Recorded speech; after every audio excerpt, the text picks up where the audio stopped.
Dear students, गौर करेंगे इस video में प्रश्न नंबर 8 की तरफ। प्रश्न नंबर 8 को आप स्क्रीन पर देख सकते हैं, अपने गणित में भी देख सकते हैं। वेरी सिंपल क्वेश्चन है, कुछ भी क्वेश्चन में नहीं है, लेकिन समझने की बात है। ध्यान से समझेंगे, कहीं पर भी वीडियो को स्किप नहीं करेंगे।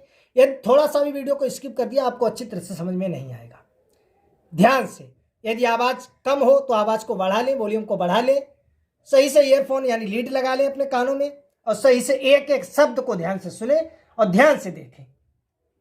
मैं आपसे वादा करता हूं कि एक एक पॉइंट आपको सरल भाषा हिंदी में इतनी बारीकी से समझा दूंगा कि बोर्ड परीक्षा की तो बात छोड़ दी, आप मरते दम तक जिंदगी में भी इस क्वेश्चन को भूलेंगे नहीं। लेकिन इसके लिए आपको इतना ही करना है कि स्किप नहीं करना है, कहीं पर भी वीडियो को स्किप नहीं करना है, पूरा वीडियो अंत तक सही से देखना है, समझना है। क्वेश्चन को आप देख सकते हैं गणित में भी, स्क्रीन पर भी आकृति बनी हुई है। दिया गया आकृति एक दौड़ने का पथ दर्शाती है। आकृति एक दौड़ने का पथ दर्शाती है जिसके बाएं और दाएं सिरे अर्धवृत्ताकार हैं। जिसके बाएं और दाएं सिरे अर्धवृत्ताकार हैं। दोनों आंतरिक समांतर रेखाखंडों के बीच की दूरी है। दोनों आंतरिक समांतर रेखाखंडों के बीच की दूरी है तथा इनमें से प्रत्येक रेखाखंड लंबा है। यदि यह पथ चौड़ा है तो ज्ञात कीजिए।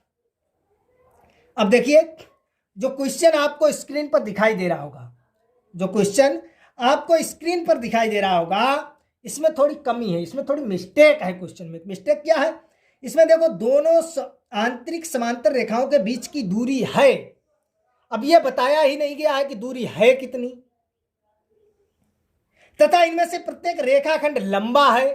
कितना लंबा है, कितने सेंटीमीटर लंबा है, कितने मीटर लंबा है, कितने किलोमीटर लंबा है, कुछ दिया ही नहीं गया है। यदि यह पथ चौड़ा है, कितना चौड़ा है, तो ज्ञात कीजिए पथ के आंतरिक किनारों के अनुदिश एक पूरा चक्कर लगाने में चली गई दूरी। नंबर सेकंड, पथ का क्षेत्रफल पाई बराबर 22/7 का प्रयोग कीजिए। वेरी सिंपल क्वेश्चन है, क्वेश्चन में कुछ भी नहीं है, लेकिन ये ध्यान देंगे क्वेश्चन में थोड़ा सुधार करने को है। क्वेश्चन में आपकी थोड़ी मिस्टेक है। मिस्टेक यह है कि इसमें ना तो लंबाई दी गई है, समांतर रेखाओं के बीच की दूरी है, कितनी है, दिए नहीं गया है।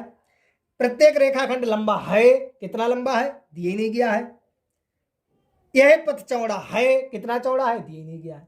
तो ये मिस पॉइंट हो गया है, लिखने को ये भूल गया, प्रिंट होने को रह गया है। इसे ध्यान से देखेंगे, अपने आपके गणित में शायद दिया गया हो।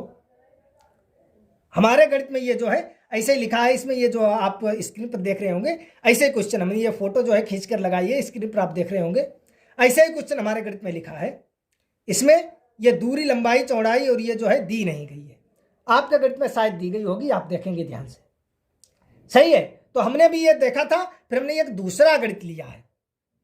दूसरा गणित लिया है, उसमें ये दिया गया है साफ साफ।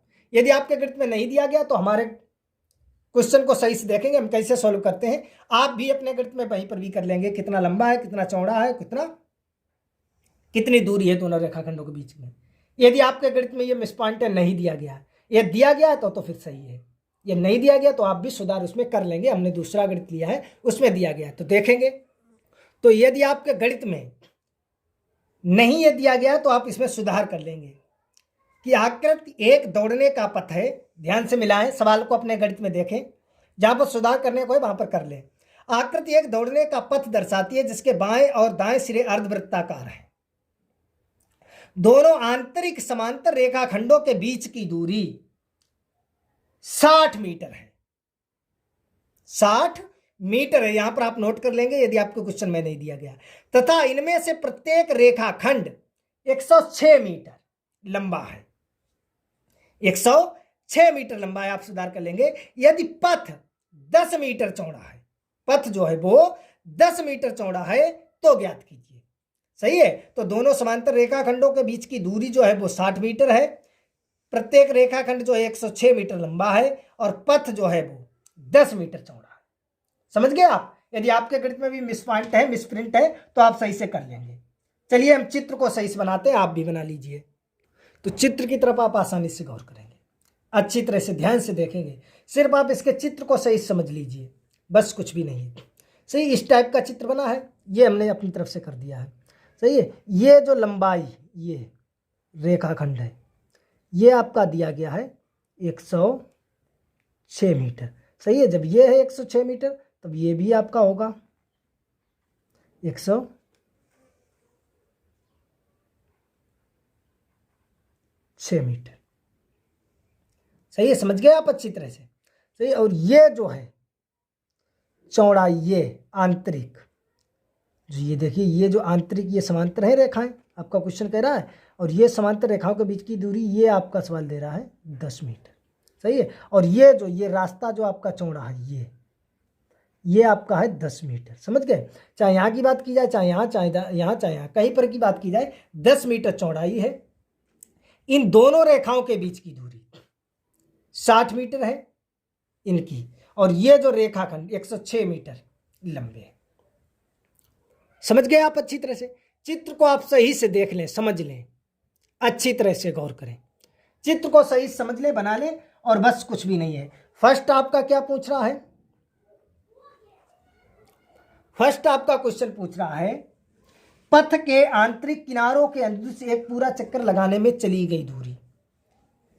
ये पथ के, ये आपका रास्ता है आंतरिक किनारों से, यानी यहाँ ए से, बिंदु ए से स्टार्ट किया और ये चलता गया इस प्रकार, ये चलता गया इस प्रकार से, ये चक्कर लगा के और यहाँ पर आ गया। ये दूरी कितनी है आपका क्वेश्चन पूछ रहा है, ये टोटल। इसके लिए क्या है, देखो अगर आपका एक वृत्ताकार होता तो हमने बनाया है पूरा चक्कर एक लगाने में पूछी जाए तो वृत्त की परिधि 2πr। सही है, यदि आपका आयत है तो आयत का परिमाप निकालते हैं, त्रिभुज है त्रिभुज का परिमाप निकालते हैं, पंचभुज है पंचभुज का परिमाप निकालते हैं। तो यहां से यहां तक की दूरी आप गौर करेंगे अच्छी तरह से। सही है, यहां से यहां तक के पथ के आंतरिक किनारों के अंदर पूरा चक्कर लगाने में चली गई दूरी कितनी हो जाएगी। तो पहले तो हम लिख लेते हैं। तो देखो पथ के आंतरिक किनारों के अंदर से पूरा चक्कर लगाने में चली गई दूरी, यहां से हमने मान लिया ए से स्टार्ट करता है तो ये सीधा ए से बी तक गया, ये जो भी दूरी है यानी ए बी प्लस। सही है, फिर वो इस अर्धवृत्ताकार में ये बी से घुमावदार ये सी तक आया। सही है, तो ये हो जाएगा आपका, चाहे लिख दो अर्धवृत्ताकार, ये चाप हो जाएगा BNC प्लस यहां सी से फिर आपका आया डी तक तो ये हो जाएगा CD प्लस DM और A, तो ये हो जाएगा चाप DEMA। समझ गए यहां तक, ये दूरी आपकी पूछी गई है। सही है, यहां से A से स्टार्ट किया चक्कर लगाना, A तक आ गया, तो A भी आपको मालूम है, चाहे वो EF की बात करें और चाहे जो AB की बात करें। सही है, लंबाई तो ये बराबर है, तो ये कितनी आपकी है 106 मीटर प्लस ये जो आपका चाप है BNC, ये आपका क्वेश्चन कह रहा है अर्धवृत्ताकार, दोनों ये जो बाएं और दाएं भाग पर लगे हैं ये अर्धवृत्ताकार, VNC है ये अर्धवृत्ताकार यानी अर्धवृत्त है, ये इतना जो है ये आपका अर्धवृत्त हो गया, इधर भी ये अर्धवृत्त है। सही है, और आपको मालूम है अर्धवृत्त की त्रिज्या कितनी हो जाएगी, ये टोटल व्यास आपका 60 है। ये देखिए यहां से ये तो आपका ये अर्धवृत्त है, टोटल आपकी 60 है, ये टोटल आपकी 60 है, तो ये अगर हम इसकी बात करें, ये यहाँ से ये त्रिज्या की बात करें तो ये कितना हो जाएगा 30 मीटर, इसकी भी और इसकी भी यदि हम यहाँ से इसे मिलाकर बात करें। सही है, तो ये यहाँ से 30 मीटर त्रिज्या हो जाएगी अर्धवृत्ताकार, और वृत्त का पूरा चक्कर लगाने में क्या होता है, परिधि होती है 2πr। सही है, अर्धवृत्त है तो उसका आधा कर दिया 1/2 और 2πr प्लस CD आपको मालूम है ये दूरी वही है 106 प्लस ये वही हो जाएगा आधा वृत्त है तो 1/2 और इंटू 2πr। समझ गए आप अच्छी तरह से। तो ये आप अगर जोड़ लीजिए 106 और 106 कितने हो जाएंगे 212 प्लस 1/2 और ये 2 से 2 या काट दीजिए, देखो कट जाएगा, सॉरी यहाँ पर रखेंगे नहीं, 2 से 2 कट गया, बचा आपका πr, तो पाई 22/7 इंटू r आपका हो जाएगा 30 प्लस ये तो जोड़ ही लिया है, 2 से 2 कट गया, ये हो गया वही 22/7 और इंटू 30। समझ रहे आप अच्छी तरह से। तो ये तो आपका 212 हो गया था। सही है, और ये आपके देखो 22/7 इंटू 30, 22/7 एक और एक हो जाएंगे 2, तो 2 इंटू 22/7 30। तो ये आपका हो जाएगा 212 प्लस ये गुणा कर दीजिए 22 दूना 44 इंटू 30/7। सही है, ये हो जाएगा। तो ये आपका हो जाएगा 212 प्लस गुणा कर दो 3 चक्कू 12 के 2 हासिल 1 3 चक्कू 12 1 13 7। यहां से आप 7 को एलसीएम ले लीजिए। तो 7 का गुणा करो 7 दूनी के 14 7 एकन 8 और 7 दूनी 14 प्लस ये आपका हो जाएगा 1320। इसे आप जोड़ दीजिए तो ये आपका हो जाएंगे 4 और 8 तो 10 की 0 हासिल 1 4 3 7 और 1 8 1 और 1 2 2804/27 मीटर। यहां तक आपका समझ में आ गया है। पथ के आंतरिक किनारों के अंदर से एक पूरा चक्कर लगाने में चली गई दूरी ए बी प्लस चाप B N C plus C D plus चाप डी एम ए बी 106 है। चाप यानी भई आपका अर्धवृत्त है और पूरा वृत्त का एक चक्कर लगाने में चली गई दूरी यानी वृत्त की परिधि 2πr। अर्धवृत्त है तो 1/2 2πr। सी डी आपका 106 1/2 106 शायद होते हैं 212। 2 से 2 कट गया, पाई की वैल्यू रख दी, आर का मान रख दिया, पाई की वैल्यू रख दी, आर का मान रख दिया। 212 1 और 1 2 क्योंकि 2 बार 222/7 है और 2 बार 30 है। सही, इसे सॉल्व कर लिया, आ गया है 2804/7 मीटर। ये फर्स्ट आपका लग गया। आई होप आपको अच्छी तरह से समझ में भी आ गया होगा। अब देखेंगे सेकेंड आपका पूछ रहा है पथ का क्षेत्रफल। ये जो आपका दिया गया है, ये रास्ता जो दी गई है, ये चारों तरफ ये इसका क्षेत्रफल पूछ रहा है कि पथ का क्षेत्रफल जो है वो ज्ञात कीजिए कितना होगा। सही है, तो पथ का क्षेत्रफल कैसे निकालेंगे? पथ का तो देखो, एक तो आपका ये आयत बन रहा है, ये बड़े वाले आयत की बात करो,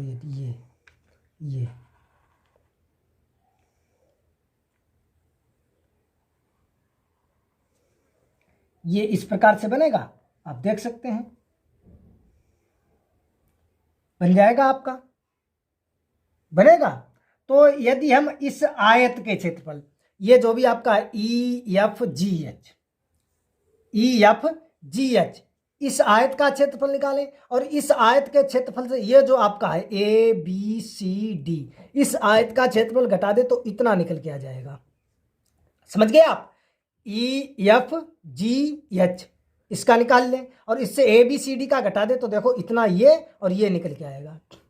बचा है आपका ये, तो इसमें आप ऐड कर दीजिए। चाहे तो देखिए एक ये देखिए अर्धवृत्त, आप इसका निकालें अर्धवृत्त ई पी एच का क्षेत्रफल, उससे घटा दीजिए ए एम डी का क्षेत्रफल, तब इतना ये निकल के आ जाएगा। प्लस अर्धवृत्त एफ क्यू जी का क्षेत्रफल, उससे घटा दीजिए बी एन सी का क्षेत्रफल, तो ये निकल के आ जाएगा। समझ गए आप? चित्र को सही से आप देख लीजिए। पूछा गया पथ का क्षेत्रफल, जो आपका ये बीच में रास्ता है इसका क्षेत्रफल पूछा गया है। तो ई एफ जी एच इस आयत के क्षेत्रफल से ए बी सी डी का घटा दो, ये निकल के आ जाएगा। ये जो आसपास बचे हैं अर्धवृत्ताकार, बड़े वृत्त से छोटा अर्धवृत्त घटाओ इसका निकलेगा, इस बड़े अर्धवृत्त से छोटा घटाओ इसका निकलेगा, और सभी का ये ऐड करके निकल आएगा। तो चलिए लिख लेते हैं। तो चित्र तो आपने अच्छी तरह से बना लिया होगा, हमने बनाया था उसी को देख के सही से बना ले, क्योंकि हमने पेज को ऊपर कर दिया, आपको चित्र नहीं दिखाई देगा। अगर आपको चित्र नहीं दिखाई देगा तो आपको क्वेश्चन भी सही से समझ में नहीं आएगा। इसलिए जो है आप पहले चित्र को सही से बनाएंगे, जो मैंने चित्र बनाया है उसे सही से बनाएंगे, समझेंगे, तब आप देखेंगे। अब देखो आयत का क्षेत्रफल क्या होता है? लंबाई इंटू चौड़ाई। आयत ई एफ जी एच का क्षेत्रफल, ई एफ जी एच का क्षेत्रफल लंबाई इंटू चौड़ाई। लंबाई आपकी हो जाएगी ई एफ या जी एच, बात तो वही है, बराबर है दोनों लंबाइयां, सही है। इंटू चौड़ाई आपकी हो जाएगी ई एच कहो चाहे एफ जी कहो।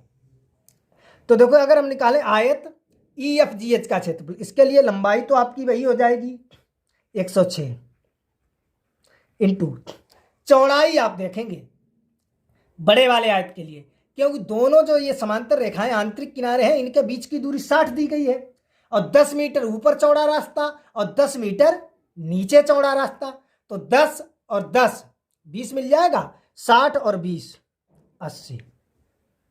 समझ में आया है? ये हमने कहा चित्र की तरफ आप गौर कर दीजिए। ये यहां से आप देखो ये लंबाई तो वही हो जाएगी 106, चाहे इसकी बात करो चाहे इसकी। चौड़ाई देखो ये, देखो ये इतनी दी गई है, ये बीच की दूरी 60, 10 मीटर ये और 10 मीटर ये, तो 10 और 10 20 और 60 80 हो गया। समझ में आ गया है। माइनस आयत ABCD का क्षेत्रफल, तो इसके लिए लंबाई तो आपकी वही है 106 और इंटू चौड़ाई इसके लिए तो वही है 60, प्लस अर्धवृत्त FQG का क्षेत्रफल। अर्धवृत्त, वृत्त का क्षेत्रफल आपको मालूम है पाई आर स्क्वायर, तो अर्धवृत्त का क्या हो जाएगा 1/2 पाई आर स्क्वायर। पाई की वैल्यू हम रख लेते हैं 22/7 आर स्क्वायर। आर आपको मालूम है, हमने बताया था जो आंतरिक है वो 30 हो जाएगी, 10 और बढ़ जाएगा। आप देख सकते हैं यहां से अच्छी तरह से आप देखेंगे, ये आपका जो हो जाएगा बड़ा वाला जो आपका वृत्त है। चित्र में फिर आप गौर करें, देखिए हमें इसका निकालना है। यदि हम इसकी बात करें, इसकी ये हमने आपको बताया ये 30 हो जाएगी और 10 ये, और तो देखिए बड़े वाले अर्धवृत्त की त्रिज्या 40 हो जाएगी और छोटे वाले की 30, तो ये आपका हो जाएगा 1/2 पाई आर स्क्वायर। आर आपका हो जाएगा 40 × 40 माइनस छोटे वाले वृत्त का वही 1/2 × 5 × आर स्क्वायर 30 × 30 प्लस,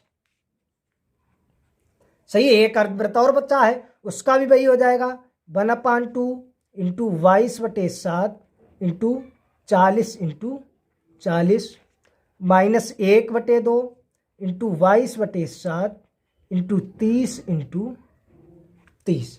बस सभी को सॉल्व कर लीजिए, आपका क्वेश्चन लग चुका है। तो यहां से आप देखेंगे इसे, यहां से हमने 106 को ले लिया एलसीएम, ये सॉरी कॉमन, तो बचा है 80 - 60, सही है, प्लस इसमें देखेंगे आप, इसमें 1/2 × 22/7 कॉमन ले लिया, ये बचा है 40 × 40 माइनस 30 × 30 प्लस इसी प्रकार इसमें 1/2 × 22/7 निकाला बाहर, तो ये 40 × 40 माइनस 30 × 30। समझ रहे हैं आप अच्छी तरह से।